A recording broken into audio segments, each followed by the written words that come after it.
Welcome back. This week we are celebrating 70 years of 12 News, but we also have had 12 Sports, which has a tremendous legacy, thanks to two of our guests here tonight, along with Cam Cox. We're joined by, should we call them sports legends? Yeah, sports, that's fine. Yeah. Okay. Legends in this building. Bruce Cooper and Mark Lewis back here with us in studio. Guys, it's so good to have you back. Great to be here. Absolutely. I miss you. I miss you guys. I miss everybody. You can come hang out anytime. Yeah, you know, both of you guys are always welcome. I don't think we can talk about 12 Sports without starting with Bill Denny, who really was the person, he was the standard bearer, don't you think, for 12 Sports and the brand that it became? Yeah, he was iconic. I mean, he represented the marketplace. If you grew up here in Phoenix, Bill Denny was your sports guy. And I was telling somebody when you left, and I got to thank you for leaving because that's how I came here. That's another story for another day.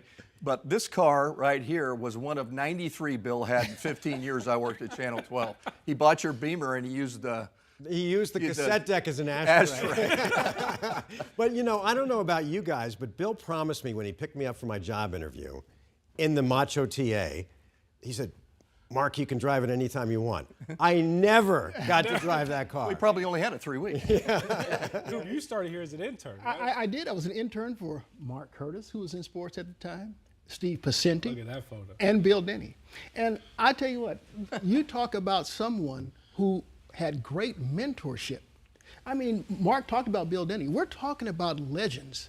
I mean, one thing that they taught me early on, credibility. Sure.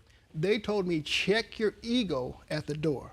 This is about credibility. And you will see and you'll learn as you work here and grow what we mean. Mark, what do you most remember about Steve Pacenti? Passed away in the 90s, you know, going to a Cardinals-Redskins game and the team dedicated the game ball to him afterwards. Yeah, What do you remember about Steve? I remember so many things, but one thing that stands out is he was a family guy, first and foremost. Julie and his kids were his life.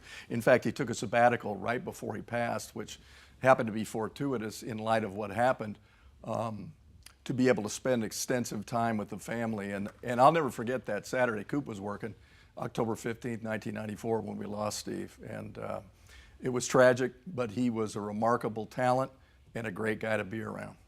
Yeah, and to follow that up, I was the guy that always traveled for the Cardinal games.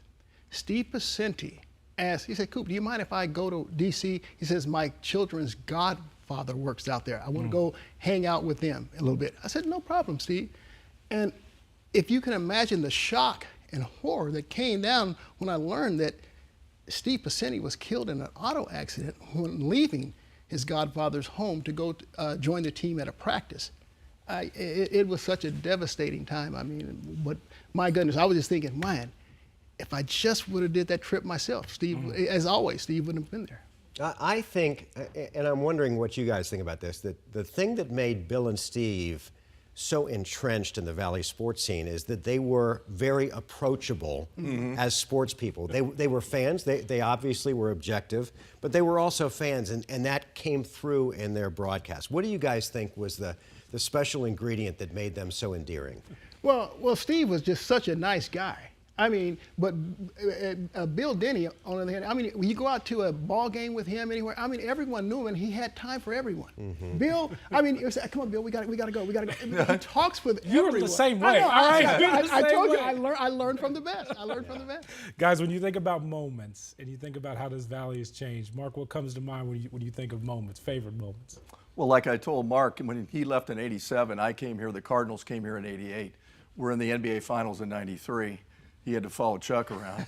And then I'm in the locker room when Jerry gets ice tray of ice water poured over his head by Colburn, Stottlemyre, and Jay Bell.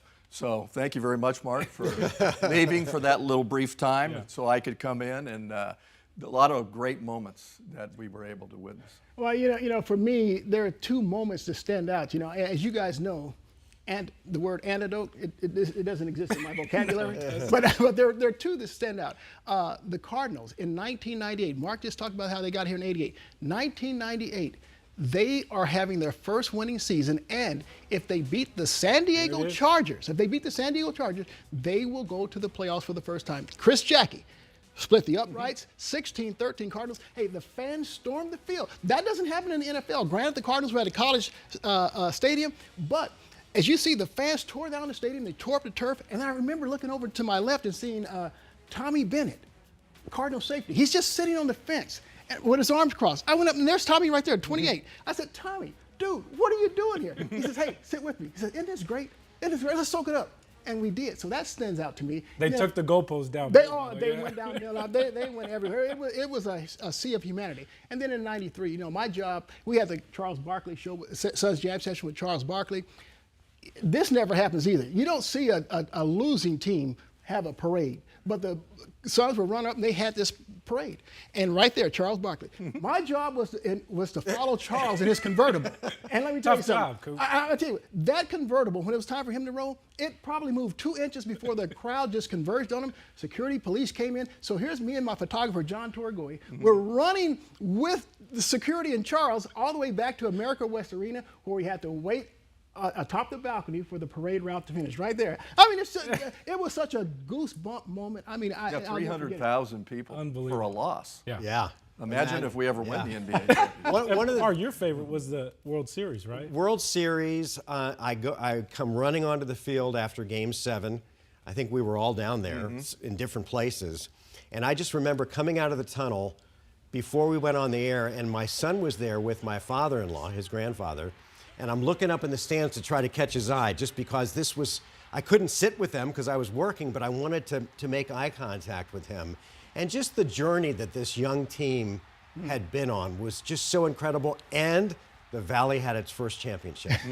Oh, by the way, the Valley had its first championship. But when I look at you, Mark, and I look at you, Coop, the one thing that I remember that always sticks out, Coop, we're in Dallas for a Cardinals playoff game, and it's freezing there. I know where this is going. So Coop's got this trench coat with the collar. It was cold. Collar pulled up, and we're outside. And Mark goes, let's go to Mark Curtis and Count Chocula. He sure did. He sure did. Mark would call me out for anything. I mean, it's unbelievable. Well, they beat the Cowboys. They beat too. the Cowboys. And They did, lost yes. in Minnesota. Vince Tobin, right? Yeah. Another favorite moment of mine, toward the end of Coop's career, is when Larry Fitzgerald rolled him down the 10th tee box. He loved tripping people, and he got behind Coop. And He gave us the okey-doke. He He gave us the rolled me down okey-doke. the hill. We were standing there, and he goes, "Hey, look, what is that, Cam and Coop?" We look. He tackles Coop and then throws him down the 10th tee box. I mean, my goodness. All right, so we talked about the one championship in one of the major sports that the Valley has. Who will own the next championship? Will it be the Suns, the Cardinals, the D-backs? Sounds like we're going back in the Or the pit. Coyotes. Come on, Coop. Give me a bold prediction. It'll definitely be the Suns. I mean, we have 3 years to get it right with Durant and Booker if it doesn't happen this year. Hey, look, I'm not giving up. They're down 0-2, but hey, I'm not giving up. But hey, I believe it'll be the Phoenix Suns. Did he just give him the Coop kiss? has never won a bet. You know His never made a predictions are never prediction that's right, right. Mark. Yeah. He's been in Sports Illustrated for making predictions. He's 0 for his lifetime. If you jinx the Suns. What do you think, Mark? I kind of like this young Diamondbacks team. I think they're doing it the right way. They're building it. They're menacing. They're fast. I think that they can, mature into a contender if they can just find some more money that the Dodgers spend. The Dodgers have so much money. Hey, I got to add one quick thing. You know, as Mark's weekend producer, when Mark Robbins left, I took Mark Robbins' roll-ins with Mark's weekend producer. So Mark would have Coop, as usual, is running us. Mark would have Some these things never segments. change. You know, Plays of the Week, Hall of Shame, Ask the Doc, and here's my favorite: Fishing with Hervé. I want to ask you, remember Fishing with I Hervé? do remember Fishing with Hervé. Irving Village. It was extremely popular for about a week. Guys, thank you both. Thanks. Always, Thank you for always a everything, pleasure to guys. have you. Oh my God! Check this out, right? Y'all got to sign this before we leave. Time to get on the bus? Yeah, time to get on the bus. Maybe right there. Cam will have us on Sports Tonight. Come back anytime you want, guys. It's such an honor to carry on what you guys have started here. And we just want to thank you guys for everything. Thanks for having me. Make love. Good to see you. Come on. All right.